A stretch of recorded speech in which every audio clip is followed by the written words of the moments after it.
कहा जाता है बगदाद के एक शहर में एक शैतान यहूदी रहा करता था जो मुसलमानों से रोज़ चंद सवालात किया करता था। उससे मुसलमानों के उलमा काफ़ी परेशान थे क्योंकि उसके सवाल ही कुछ अजीब थे और वो सोचते कि इसका क्या जवाब दिया जाए।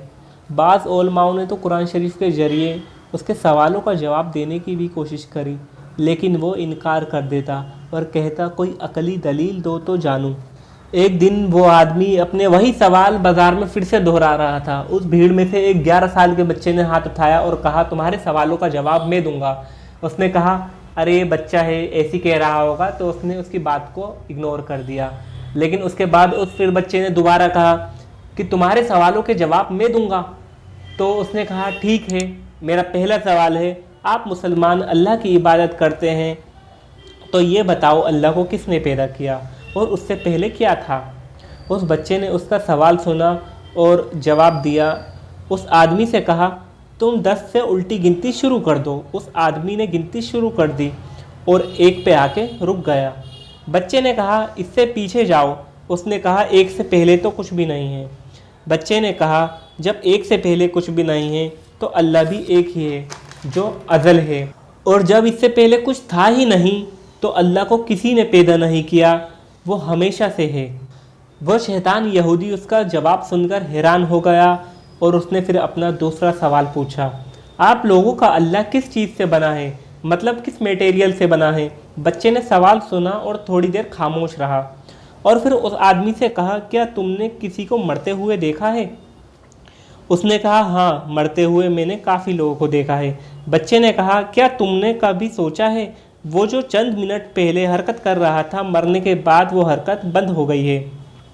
उस आदमी ने कहा हाँ, उसकी रूह निकल गई, इसलिए उसने हरकत करना छोड़ दी। बच्चे ने सवाल पूछा जब वो रूह निकल रही थी तो तुमने देखा था वो रूह किस मटेरियल से बनी थी, किस चीज़ की बनी थी, लोहे की, मिट्टी की या किस चीज़ की। तो उस आदमी ने जवाब दिया जब मैं रूह को देख ही नहीं सकता वो कैसी दिखती है तो मैं कैसे बता सकता हूँ वो किस चीज़ की बनी है, किस मटेरियल की बनी है। बच्चे ने कहा जब तुम नहीं देख सकते, नहीं बता सकते कि वो किस चीज़ की बनी है और तुम मानते हो कि रूह है, फिर तुम उस रूह के बनाने वाले, उसको पैदा करने वाले के बारे में कैसे सवाल कर सकते हो कि वो किस चीज़ से बना है। और ये जवाब सुनकर वो हैरान और परेशान हो गया और फिर उसने अपना तीसरा सवाल पूछा, आप मुसलमान कहते हो कि अल्लाह देखता है, वो कैसे देखता है और अब वो क्या और किधर देख रहा होगा। फिर बच्चे ने कहा कभी तुमने अंधेरे कमरे में मोमबत्ती जलाई है। उस शख्स ने कहा हाँ। बच्चे ने पूछा उसकी रोशनी किस तरफ होती है।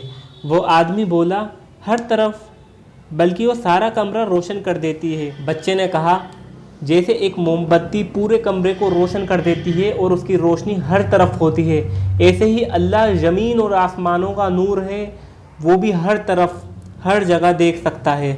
चौथा सवाल, जन्नत में खाने पीने के बाद भी कोई हाजत नहीं आएगी, ऐसा कैसे मुमकिन है। बच्चे ने जवाब दिया 9 महीने तक बच्चा माँ के पेट में खाता पीता है और उसको कोई हाजत पेश नहीं होती, ऐसी जन्नत में पेश नहीं होगी। और जन्नत में जितना भी इंसान खा ले पी ले उसे कोई हाजत नहीं आएगी। अल्लाह दोनों चीज़ पर कादिर है। पांचवा सवाल, आप मुसलमान कहते हो जहन्नुम में जहन्नुमियों को आग से अजाब दिया जाएगा और तकलीफ़ दी जाएगी, तो जिन्नात तो खुद आग से बने होते हैं, उनको कैसे तकलीफ़ होगी। उसका सवाल सुनते ही बच्चे ने ज़मीन से मिट्टी उठाई और उस आदमी के मुंह पे मार दी और वो आदमी दर्द से चिल्लाने लगा और शोर मचाने लगा। बच्चे ने कहा जब तुम खुद मिट्टी से बने हो और तुम्हें उस मिट्टी से तकलीफ़ भी हुई, इसी तरीके से अल्लाह जिन्नातों को भी आग से तकलीफ़ देगा। तो अल्लाह ने इस तरीके से 11 साल के बच्चे से उस आदमी को जलील करवाया जिसके जवाब उलमा भी नहीं दे पाए थे, और इस बच्चे का नाम था और हज़रत सैयदना इमाम 11 साल के बच्चे का फितना ख़त्म करा और उन लोगों ने उन्हें कंधे पर बिठा लिया और बहुत खुश हुए।